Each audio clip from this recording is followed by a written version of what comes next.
17 Agustus 45. Video ini tidak dibuat 17 Desember, 17 Agustus, sorry. Itu 17 Desember nggak ya? 17 Agustus, tapi kita akan membahas soal kemerdekaan. Jadi kalau ada yang nonton pas 17 Agustus, selamat hari kemerdekaan. Tapi kita sebagai orang-orang Kristen selalu merayakan kemerdekaan kita, karena saya rasa temanya agak sedikit selalu bersinggungan ya. Jadi ya akan mirip-mirip kedengarannya, tapi ini tema yang berbeda tentang kemerdekaan. Bahwa kita memang dulunya adalah hamba dosa.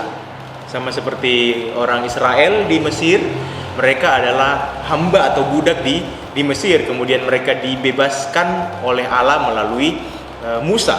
Nah, orang Indonesia juga dijajah oleh Jepang dan Belanda, kemudian dimerdekakan oleh para pahlawan-pahlawan kita. Yang respect para pahlawan-pahlawan kita.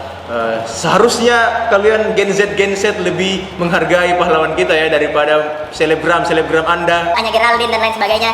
Anda harusnya lebih respect terhadap pahlawan Indonesia yang sudah memerdekakan. Tapi kita sebagai orang-orang Kristen, kita menghargai Tuhan yang sudah memerdekakan kita. Kita yang dulunya hamba dosa tuh kayak kita mengikuti apa yang dosa inginkan, sama seperti kayak budak atau hamba dari penjajah misalnya ya.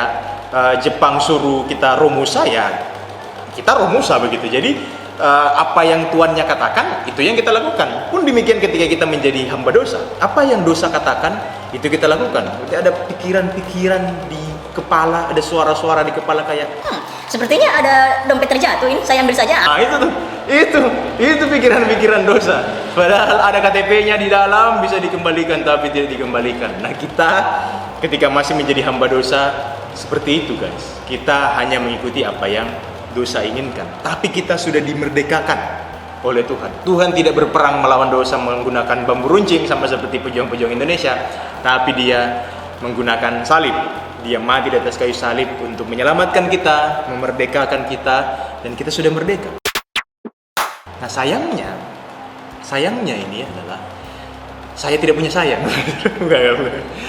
Sayangnya adalah kita sebagai orang-orang Kristen yang sudah merdeka kadang lupa bahwa Allah memerdekakan kita dengan begitu luar biasa, dengan pengorbanan yang sangat hebat. Sama seperti dengan kita bangsa Indonesia ini kan, ada banyak kita anak-anak muda bangsa Indonesia bahkan yang kadang lupa bahwa pejuang-pejuang pahlawan-pahlawan kita itu memerdekakan kita dengan sangat berkorban. Tapi kita malah hidup tidak sesuai dengan apa yang dimaksudkan dengan kemerdekaan itu. Kita sebagai orang-orang Kristen yang sudah dimerdekakan, kita harusnya hidup menurut apa yang dikehendaki Tuhan, karena kita dimerdekakan oleh Tuhan.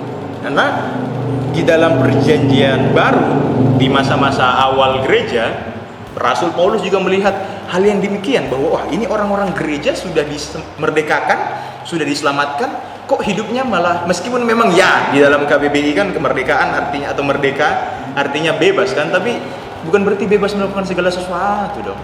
Coba kita lihat dalam Galatia pasal 5. Di ayat yang pertama ya dikatakan, supaya kita sungguh-sungguh merdeka, Kristus telah memerdekakan kita. Karena itu berdirilah teguh dan jangan mau lagi dikenakan kuk perhambaan. Kita sudah dimerdekakan ini. Kita sudah bebas. Tapi Paulus bilang kok masih ada aja lah orang-orang yang pakai itu kuk perhambaan, yaitu dihamba oleh dosa. Kok masih ada? Padahal kan sudah dimerdekakan. Tuhan Yesus sudah mengerjakan itu. Dia bilang sudah selesai di atas kayu salib. Artinya segala perhambaan, segala hukuman dosa, segala konsekuensi dosa, semuanya sudah selesai, dikalahkan, dipatahkan di atas kayu salib. Paulus bingung, kok masih ada orang yang diperhambakan oleh dosa? Mungkin juga teman-teman seperti itu. Mungkin juga kita kadang-kadang seperti itu. Sudah dimerdekakan, sudah diselamatkan, sudah bebas ini dari dosa, tapi masih saja terjerat oleh dosa, masih saja terhambakan oleh keinginan-keinginan daging kita, dan banyak hal yang tidak menyenangkan hati Tuhan. Jadi di sini dalam firman ini, dalam satu perikop ini bahkan Rasul Paulus mau mengingatkan kepada kita bahwa ketika kita sudah merdeka, ketika kita sudah diselamatkan, marilah jangan hidup di dalam dosa.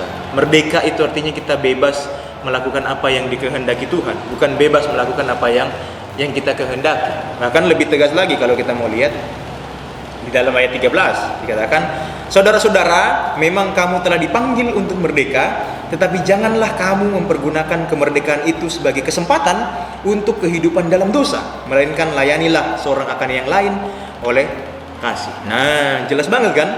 Jangan pakai itu untuk kehidupan dalam dosa meskipun sudah merdeka. Ya kan? Mungkin kita pikir, oh, Orang sudah selamat, bebas. Saya mau bikin apa aja dong. Saya mau staycation di Oyo atau apa kek, mabuk-mabukan segala macam. Orang sudah merdeka. enggak seperti itu. Di sini firman Tuhan dengan sangat jelas, jangan pakai kesempatan itu untuk hidup dalam dosa, tapi apa? Layanilah seorang akan yang lain.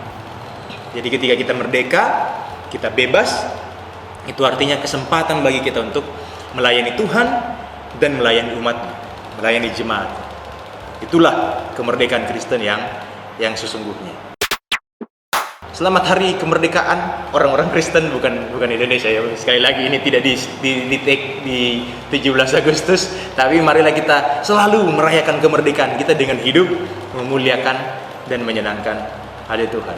Alright, itu dia guys. Semoga kita menjadi orang-orang yang sungguh-sungguh merdeka, yang tidak lagi diperhamba oleh dosa. Jangan nonton film porno, jangan berjudi, jangan pokoknya menjauhi dosa lah, karena kita orang-orang yang sudah dimerdekakan.